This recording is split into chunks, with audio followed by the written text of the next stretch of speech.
திண்டுக்கல் என்று சொன்னால் என்னுடைய உள்ளத்திற்கு பட்டென்று நினைவிற்கு வருவது வேறு ஒன்றுமல்ல, இரட்டை இலை இரட்டை இலை இரட்டை இலை என்பது மட்டும்தான் என்னுடைய உள்ளத்திற்கு பட்டென்று நினைவுக்கு வருகிறது.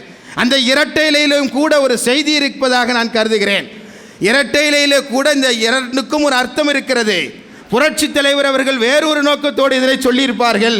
நான் ஒரு எளிய என்னுடைய அறிவுக்கு தகுந்தவாறு நான் சொல்லுகிறேன். எனக்கு இருபுறமும் இரட்டை இலையினுடைய இருபுறமும் இருக்கிற தளபதிகள் தான் இரட்டை இலையினுடைய அடையாளங்கள் என்பதாக நான் கருதுகிறேன். 2 அப்பாக்கள் எனக்கு இருக்கிறார்கள். என்னுடைய அப்பா தவறி போய்விட்டார், 2015 இல்லை. என்னுடைய தாயார் 2022 இறந்து போய்விட்டார். தாயும் தந்தையும் இல்லாத எனக்கு தந்தையாக தாயாக 2 அப்பாக்கள் எனக்கு இருக்கிறார்கள் என்கிற சந்தோஷத்தோடு இன்றைக்கு நான் முன்னின்று கொண்டிருக்கிறேன். எத்தகைய உறவு வெற்றியோ தோல்வியோ எது வந்தாலும் எதிர்கொள்வதற்கு நான் தயாராக இருக்கிறேன். இந்த உறவுகளை மட்டும் நான் ஒருபொழுதும் இழப்பதற்கு நான் தயாராக இல்லை என்பதை இந்த தருணத்தில் நான் சொல்லிக் கொள்வதற்கு கடமைப்பட்டிருக்கிறேன். புரட்சி தலைவர் எப்பொழுது இந்த கட்சியை துவங்கினாரோ அப்பொழுதே திண்டுக்கல்லிலே மாயத்தேவரை இரட்டை இலையிலே ஐயா அவர்களை வெற்றி பெற வைத்த சின்னம் இங்கே இருக்கிறது. அதற்கு மேலாக 2 சிங்கங்கள் இருக்கிறார்கள். ஒரு அப்பா என்னுடைய திண்டுக்கல்லார் இருக்கிறார், இன்னொரு அப்பா நத்தமையா இருக்கிறார். இதுக்கு மேல் என்ன வேண்டும் என்பதாக நான் கேட்டேன். அதையும் தாண்டி எது வந்தாலும் எதிர்கொள்ளுகிற சக்தியோடு திராணியோடு இருக்கிற அஇஅதிமுகவினுடைய தொண்டர்கள் இருக்கிறார்கள், சிறுபான்மை மக்கள் இருக்கிறார்கள். எல்லாவற்றையும் தாண்டி அனைத்து மதங்களுக்கும் அனைத்து ஜாதிகளுக்கும் பொதுவாக இருக்கிற முகம்மது முபாரக் என்கிற அடையாளத்தோடு உங்களுக்காக உழைக்கிற நான் இருக்கிறேன். வேறு என்ன வேண்டும் என்று கேட்டேன். வேட்பாளர் நிலை என்னங்கிறது எனக்கு தெரியும், உங்களுக்கெல்லாம் தெரியுங்கிறது நான் நம்புகிறேன். ஆனால் காலையிலே ஃபோன் பண்ணும் பொழுது கூட அப்பா சொல்லி காட்டினார், நீ என்னுடைய பிள்ளைய மாதிரி உங்களை பார்த்து கொள்ள வேண்டிய பொறுப்பு எனக்கு இருக்கிறது என்று சொன்னார்.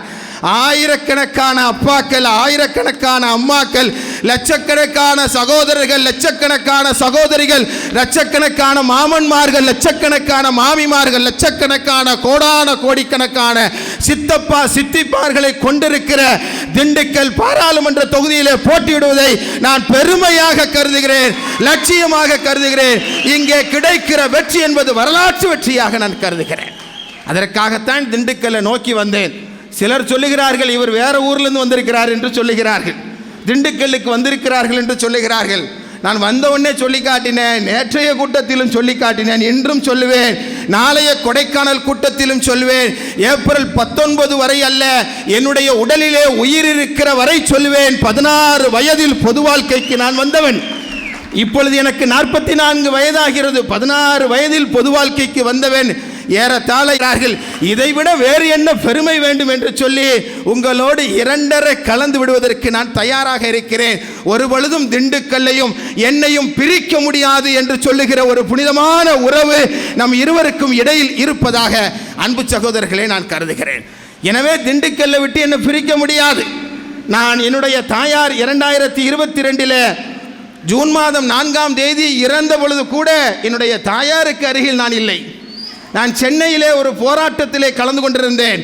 அந்த போராட்டத்தை கலந்து முடித்து வந்த பின்புதான் என்னுடைய தாயாரை பார்த்த பின்பு அவரது உடல் நல்லடக்கம் நடைபெற்றது என்று சொல்லுகிற வகையில் பொது வாழ்க்கை மட்டுமே மக்கள் பணியே மகேசன் பணி என்று சொல்லுகிற அளவிற்கு மக்களுக்காக 24 மணி நேரமும் உழைக்கிறவனாக நான் இருப்பேன். அதற்கான ஒரு அங்கீகாரத்தை திண்டுக்கல் மக்கள் தருவார்கள் என்று நாம் நம்பவில்லை.